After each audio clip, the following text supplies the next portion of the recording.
The storm hit without warning, a relentless deluge turning the winding mountain road into a treacherous black ribbon. My hands clenched the leather of the steering wheel, knuckles white. Most people would slow down. I floored it. From the phone, nestled in the passenger seat, his voice, Ronan's voice, was a low, almost desperate murmur. Juliet, please come home soon. A pause, timed for maximum effect. The thunder, it scares me. I'm on my way, I promised, my voice smoother than the rain-slicked asphalt beneath my tires. For that single, feigned plea, I was pushing my McLaren to its limits. Ronan, the incubus I'd bought on a whim a year ago during a Black Friday sale. He was all wild energy and untamable arrogance, a beautiful, hard-to-break thing. Exactly my type. A 90-minute drive. I made it in 40. The house was dark, silent save for the drumming of the rain. I moved silently up the stairs, my heels making no sound on the thick carpeting. As I neared my bedroom, I heard them. Two distinct male voices, low and conspiratorial. A whole year playing this game, and she still has no idea? None. That was Ronan's voice, laced with a smugness that made my lips curve into a slow smile. So stupid. The other voice, deeper and calmer, mused. But, I'll admit, it's been stimulating. I'd kill to see the look on her face when she finally finds out. She'll look so pathetically cute. A wager, then, the deeper voice proposed, a subtle thread of manipulation weaving through the words. 1 more month. If she still hasn't figured it out. He let the offer hang in the air. We switch for good. A beat of silence. Then, the deeper voice chuckled, a sound as cold as it was cruel. Deal. To be free of some aging lonely heart? I'm in. You won't regret this when you lose, brother. I won't. A wisp of smoke, thin and gray, curled from under the door,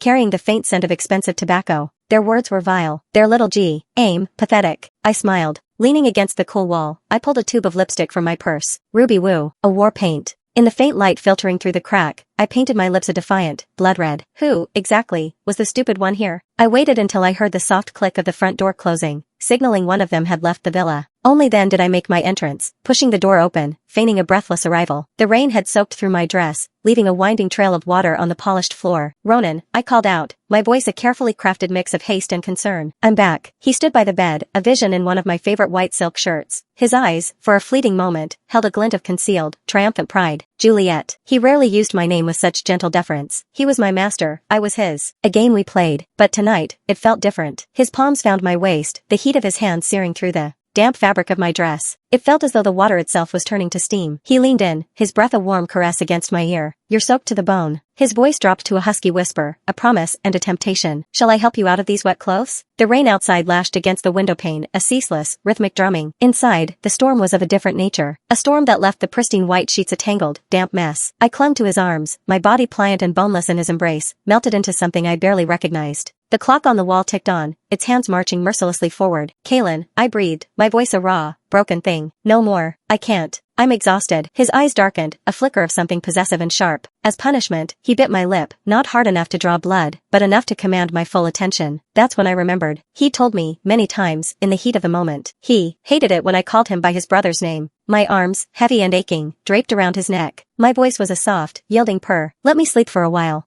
He grunted, a sound of affirmation, but his movements didn't stop. Sleep just like this. He kissed the damp ends of my hair, his lips tracing a path of fire. Aren't you enjoying this? I considered the question, the fog in my mind parting for a moment of startling clarity. I answered honestly, I am. He was, after all, an exceptional bed partner. Incredible stamina, an almost desperate eagerness to please me. His only flaw? He couldn't stand me saying his brother's name, because he wasn't the incubus I'd bought. He wasn't Ronan. He was Kaylin, Ronan's twin brother. The world tilted, memories flooding back, pulling me into the past. A year ago, Black Friday, I was trying to hit the minimum for a buy more, save more deal on some ridiculously expensive Scandinavian furniture. I added the biggest, most expensive item I could find to my cart. The plan was simple. Check out, get the discount, then immediately cancel the add-on. But after I paid, I saw it. It wasn't a chaise lounge or a vintage armoire. It was an incubus. The seller, almost unnervingly efficient, sent the product details instantly. The photos showcased a man impossibly handsome, tall, with a body sculpted by gods. Abs, a V-line that disappeared into low-slung jeans. The full, irresistible package. Some strange impulse, a flicker of hedonistic curiosity, stayed my hand. I didn't cancel. I'd already bought him. Why not try him out? When he arrived, the experience was exquisite. Far too good to even consider returning. Until one night, during the initial trial period. My incubus, Ronan, took a call and made an excuse to leave. He returned hours later, trudging through a blizzard, wearing the same cashmere coat he'd left in. He came to me, his arms wrapping around me in the dark. His eyes were gentle, high,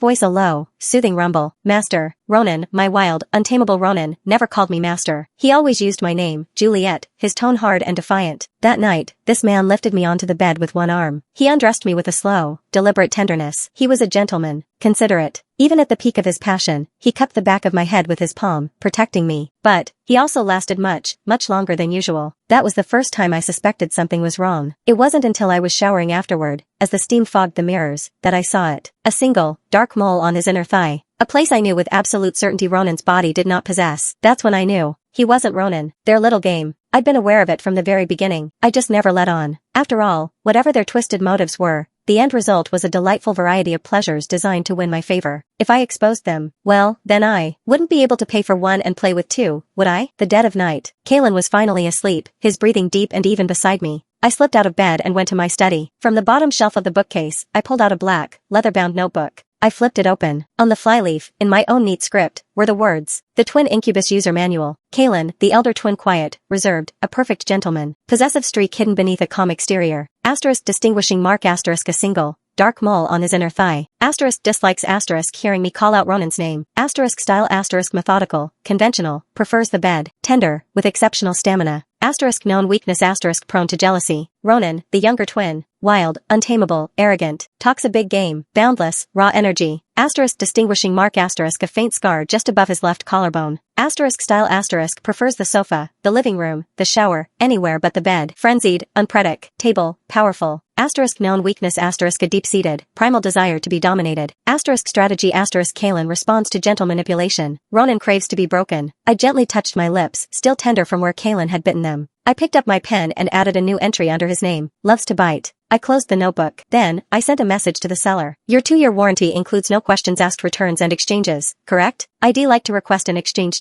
The exchange request was approved, but the logistics of returning and replacing an incubus were, apparently, quite complicated. It would take a month to process. Plenty of time to play. The next morning, when I woke, Kalen was gone. The room felt empty, but a faint, delicious aroma wafted in from downstairs. The door opened, and he walked in, carrying a plate with a perfectly seared steak. Breakfast is ready, Juliet. His tone was cocky, arrogant, dripping with his usual defiance. But the steak was cooked to a perfect medium rare, exactly how I liked it. I looked up at him. There, just above his left collarbone, was the faint, silvery line of an old scar. It was Ronan. He held the plate out, his expression a mask of impatient nonchalance. Suddenly, my hand shot out. Crack. The sound of my palm connecting with his cheek echoed in the quiet room. His head snapped to the side, but he miraculously kept the plate perfectly steady. His face was a mask of pure shock. What the hell are you doing? He seethed, his jaw tight, his body trembling slightly. But his eyes, the crimson flush creeping up from his neck wasn't just from anger. It was arousal. He was getting off on this. I knew his tells all too well. My foot shot out, a sharp, precise kick to the inside of his thigh. Not hard, but pointed. He let out a strangled grunt, his body bending slightly at the waist. A pained hiss escaped his lips. I looked down at him, my expression one of pure innocence. What's wrong? Last night, wasn't it you who said you wanted to be my dog? I grabbed his tie, winding it around my fingers, one loop after another, tightening my hold. I pulled him down in front of me, forcing him to his knees. I stepped onto his thighs with my bare feet, feeling the hard muscle tense beneath me. I watched the exquisite agony warring with pleasure on his face. Did you forget so soon after waking up? Look, I said, pulling down the collar of my robe, revealing the love bite from the night before. You even marked me. Bad dog. Ronan's expression twisted. He looked up, his eyes like a wet, pleading puppy's, but his voice was thick and raspy. Last night, we were, that wild? We were, I confirmed, my voice a low purr. You were a very, very good boy. He fell silent, his mind clearly racing, trying to piece together a memory that didn't exist for him. My hand moved again, another sharp slap across his other cheek, leaving a perfect, matching hand per int. A barely perceptible shiver ran through him. The flush in his eyes deepened into a swirling vortex of red. The once defiant creature, my untamable pet, for the first time obediently pressed his bruised cheek back into my palm. A gentle, submissive nuzzle. His tongue darted out, a wet, hot stroke against my skin. The puppy looked up, his eyes a dizzying mix of jealousy, confusion, and raw stimulation. Yes, he finally choked out. I am Master's dog. After the morning's exertions, I kicked a sated Ronan off the bed and stretched my aching limbs. I headed for the shower. I was covered in a thin sheen of sweat, but the experience had been satisfactory. It turned out that Ronan's wild, arrogant nature had a flip side. The more I indulged him, the more he pushed back. But the moment I asserted absolute dominance, he crumbled beautifully. Master. A knock on the frosted glass door. Ronan, who never, ever called me master willingly, sounded almost docile. Do you need me to scrub your back? His voice was tight, strained. Through the steam-clouded glass, I could see the tall, lean silhouette of his figure, a shadow of longing. Get lost, I snapped. I yanked the door open and grabbed the wet towel from the hook, flinging it at his face. Did I give you permission to approach? The heavy, soaked towel hit him squarely, then fell to the floor with a dull thud. In the past, this would have sent him into a rage. But this time, he just stood there, his head tilted to the side. He slowly, deliberately, licked his lips. My apologies, master.